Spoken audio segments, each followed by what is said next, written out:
Cowboy Bebop is a movie about nothing.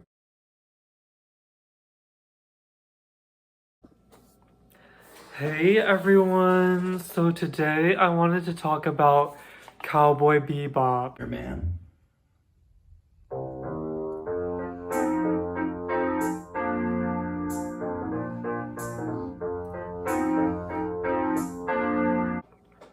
I just saw this movie like maybe last month at the mall, the movie theater at the mall with my parents. And when we were going to watch the movie, I thought it was going to be like a new Cowboy Bebop. I was like, oh, they made a 2025 Cowboy Bebop movie. How cool. But then after I came out of the movie theater, I found out that it was from like 2004 or like 2002 or like 2000 or something like that. Anyway, I first watched like the first few episodes of Cowboy Bebop on Hulu. I'm not sure if I paid or not. Probably didn't pay because I didn't have any money. But I watched it on Hulu when I was in high school. And I wasn't really sure what exactly it was about, but I loved the aesthetic. Yet there is something that's special. You see? That one ingredient that makes it a stew. And do you know what that is? And I loved the music. It's a word to me, and it might have meant a thing or two if I'd known the difference. And I loved the clips of Spike smoking cigarettes.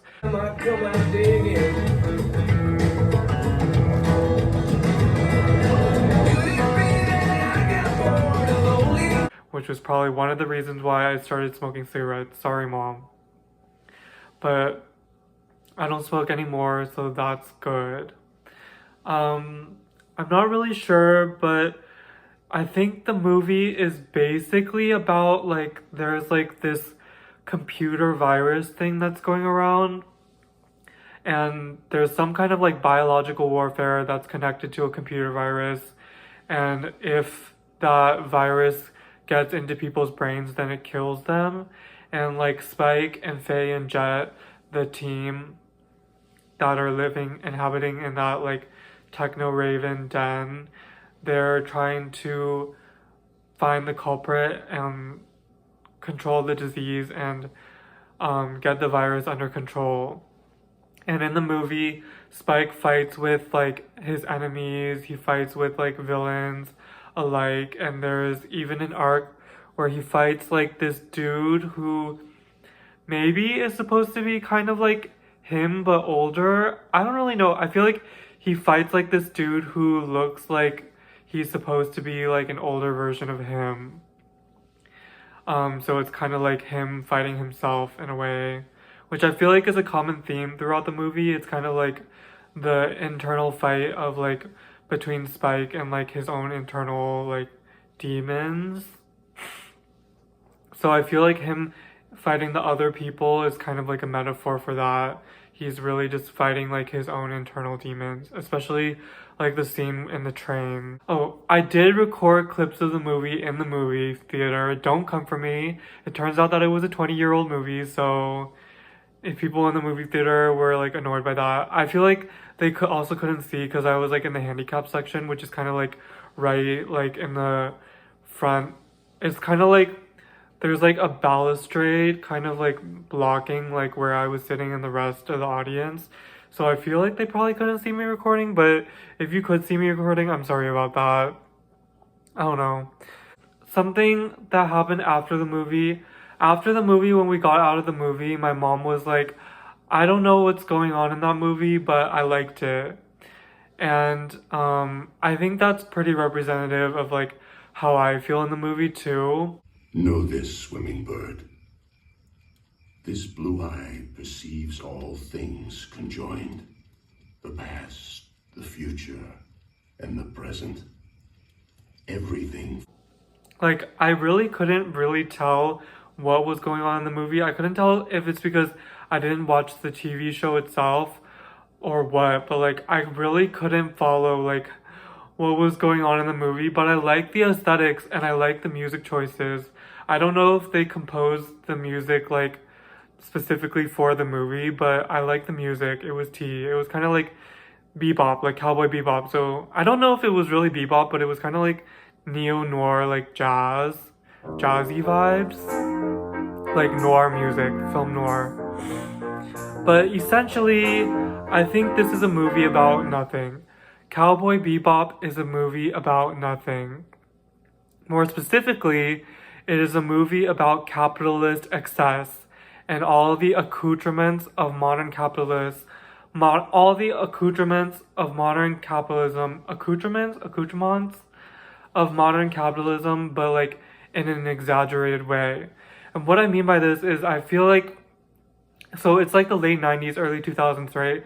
And I feel like it's just a representation of like the excess of like modern capitalism in like its scenes and its settings and its aesthetics and the things that are going on.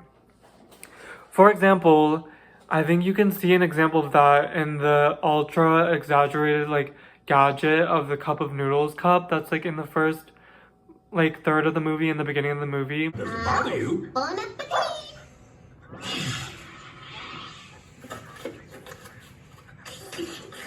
Oh. Man shouldn't have to live by carbohydrates alone. In the team sort of like den sort of setup, like basically like Jet or Spike or something. And how much I couldn't follow the movie is that I didn't even know that the big buff guy's name was Jet until I watched like a video essay after the movie. I just watched one. But the cup of noodles with like the technology, like it's just things like that, little things like that, little details like that in the movie that I feel like are like representations of like how exaggerated like modern capitalism is and like the lengths that like human beings will go to for convenience. And I feel like the cigarettes too, like throughout the movie, are also kind of like an exaggeration of modern capitalism because like you only smoke that much when you have like an excess of the means of production. Not to get all Marxist on you. But yeah. On another note, the dog is really charming and cute. I thought the dog was really cute. The corgi, the fat little corgi. I felt like that was really cute.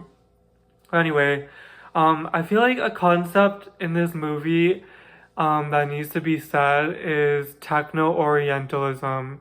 Techno-orientalism is basically like Orientalism, which is a concept started by Edward Said in his book Orientalism, which is the concept that like the Orient is like otherness, which is in contrast to the Western subject.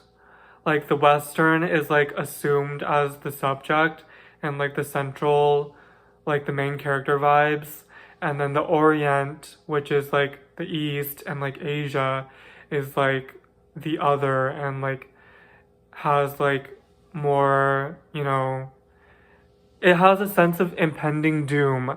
I feel like the sense of impending doom surrounding the computer virus and or the brain virus that is seemingly ingrained in the whole movie is an example of techno-orientalism because it's kind of like the idea that like Asia and like Asian things are like going to bring doom upon like Western civilization. We make up imaginary ones with pointy horns and pitchforks. In our dreams, we fly like gods. We long to shoot through space. And why is that, huh? Because humans used to fly long ago. And I feel like the brain virus and the computer virus is like an example of that. Also, the movie is extremely urban. Huh? Hey, where's my truck? Huh? You just drove it out of here, didn't you? What?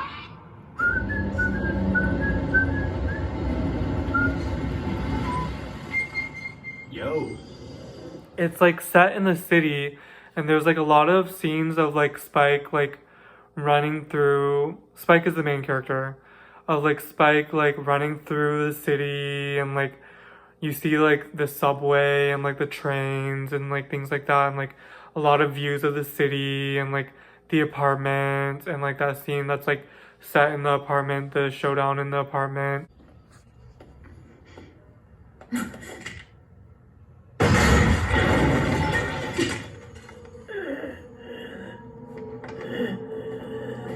Yeah, I feel like it's very urban. I feel like that's another reason why it's like an example of late capitalism, because it's just like this urban vibes, like urban city vibes.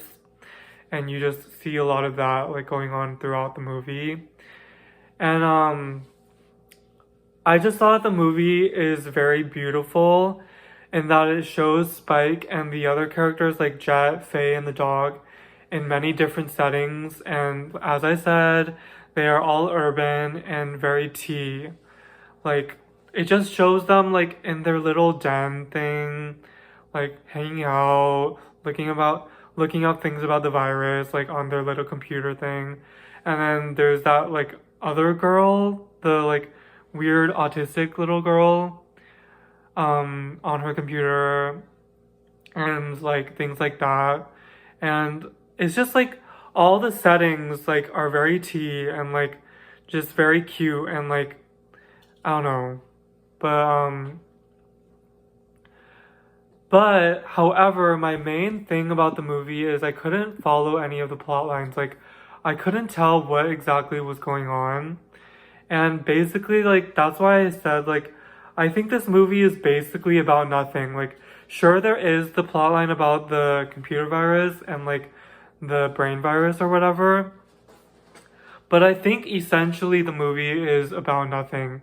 And I feel like that's another reason why it's about like, you know, late capitalism, because late capitalism vibes is like nothing vibes. Like it's just like we're all just chilling here, like everything is so convenient. All the conflicts are so like late capitalism, and that's just the vibe. So it is essentially a movie about nothing. And also another tea thing is I think it's kind of a precursor to like zombie movies in a way, because the brain virus plot line is sort of like a zombie plot line, and the same fear that technology will take over is like the same fear that like zombies will take over. I feel like the characters who have the brain virus are kind of like zombie like, and I feel like that's like connected in this movie to like the techno-orientalism vibes. So in conclusion, it was a beautiful movie, but it was a beautiful movie about nothing and capitalism and technology. Let's just put it at that. So yeah, that was my tea on Cowboy Bebop the movie. It wasn't that long, but yeah, this is pretty much all I have to say about it.